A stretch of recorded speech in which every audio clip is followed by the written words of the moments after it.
दलित पिछड़ों के मसीहा, सामाजिक न्याय के प्रोधा लालू प्रसाद यादव, अगर आप उनको पढ़ेंगे, गोपालगंज से रायसेना अगर उनकी किताब पढ़ेंगे तो आपको देखने को मिलेगा कि किस तरह से सामंतवादी और मनुवादी व्यवस्था के खिलाफ मुखर होकर अगर किसी ने आवाज़ उठाई है तो बिहार के अंदर लालू प्रसाद यादव वो जो है व्यक्ति हैं जिन्होंने कभी भी सामंतवादी और मनुवादी व्यवस्था के आगे अपने घुटने नहीं टेके हैं।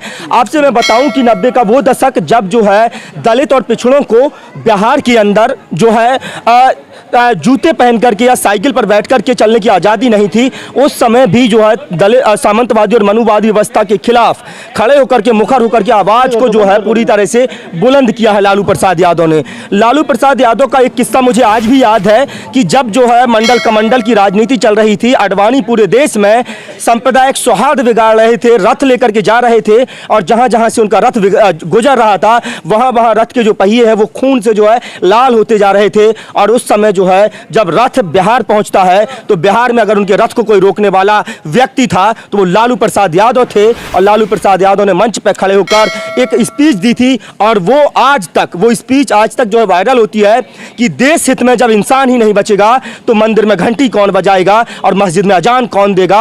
आडवाणी जी अपनी रथ यात्रा को स्थगित कर दीजिए, अपनी रथ यात्रा को यहाँ बंद कर दीजिए। और उन्होंने बिहार के अंदर रथ को नहीं घुसने दिया था। ये लालू प्रसाद यादव हैं।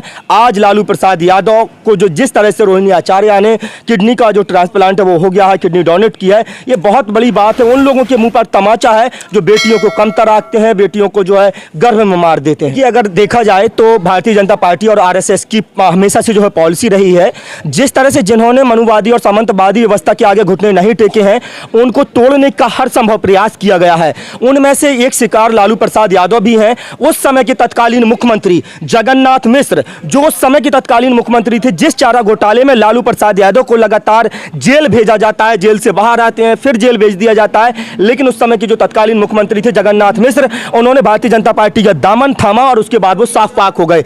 और पूरे देश में एक जिस तरह से बदले की भावना से जो राजनीति की जा रही है, भारतीय जनता पार्टी लगातार लोगों को जो पार्टी के नेता या तमाम विपक्षी पार्टियों के जो नेता हैं, अगर भारतीय जनता पार्टी के अगेंस्ट खड़े होकर के वो राजनीति कर रहे हैं, भारतीय जनता पार्टी उनको तोड़ने में लगी हुई है। उस समय के तत्कालीन मुख्यमंत्री जगन्नाथ मिश्र को क्लीन चिट मिल जाती है, वो साफ पाक घोषित कर दिए जाते हैं और लालू प्रसाद यादव लगातार उसी केस में लगातार जेल जा रहे हैं। जिस तरह से राजनीति विचारधाराओं की लड़ाई होती थी, ये विचारधाराओं की नहीं, ये व्यक्तिगत लड़ाई हो चुकी है। अब व्यक्तिगत लड़ाई जो है बन चुकी है। अब सत्ता में जो भी आएगा वो व्यक्तिगत हो जाएगा। कभी राजनीति व्यक्तिगत नहीं हुआ करती थी, लेकिन इसको अगर व्यक्तिगत किसी ने बनाया है तो भारतीय जनता पार्टी और आरएसएस ने बनाया है। तेजस्वी को कितना बड़ा फायदा होगा, कितना बड़ा बूस्टअप मिलेगा आने वाले 25 को चुनाव को लेकर के? बिहार में विधानसभा चुनाव है, उसके पहले देश का सबसे बड़ा चुनाव लोकसभा का चुनाव है। लालू जी का रहना, लालू जी की दिशा निर्देश, लालू जी की मौजूदगी विपक्ष के लिए और तेजस्वी के लिए कितना बड़ा बूस्टअप हो? बिल्कुल मैं बताऊंगा कि हालांकि उनको राजनीति भले विरासत में मिली हो, तेजस्वी यादव वो नेता हैं जिनको राजनीति विरासत में मिली है, लेकिन कहा कि विरासत से तय नहीं होगी, सियासत के फैसले उड़ान तय करेगी आसमान किसका है। उन्होंने अपने दम से, जब उनके पिता लगातार जो है बीमारी से जूझ रहे थे, उनके पिता को कभी रांची कभी किसी और जेल में शिफ्ट किया जा रहा था, पिता जेल में थे, उन सब जो है चीज़ों को फेस करते हुए उस जो है नेता ने, एक युवा नेता ने, मात्र जो है 31-32 साल के एक युवा नेता ने वहाँ पर चुनाव लड़ा। इतनी बड़ी पार्टियों से मुकाबला करते हुए बिग लार्जेस्ट पार्टी बन करके बिहार में उभरना और उसके बाद अब जो है सत्ता का जो है पलटवार करना और अब उप मुख्यमंत्री फिर दोबारा से बन जाना, चाचा का जो नीतीश है उनका सम्मान करना,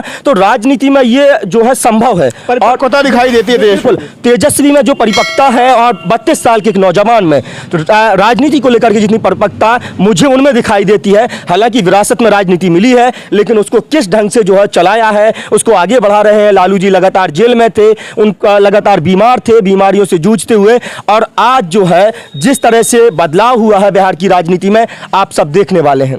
कहा यह भी जाता है कि बुलंदियों पर पहुंचना बड़ी बात नहीं है, लेकिन बुलंदियों पर ठहरना काबिल माना जाता है। बिल्कुल बुलंदियों पर ठहरे हैं वो, बुलंदियों को उन्होंने जो जहां पर है मुकाम पर उसको उन्होंने मेंटेन किया है।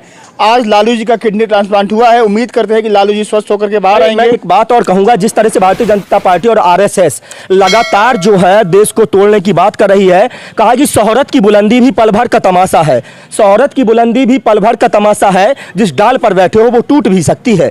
तो ये समझिए कि आप जो है इस देश के तख्तनशी हैं, इस देश के खुदा नहीं है। तो खुदा बनने की कोशिश मत करिए।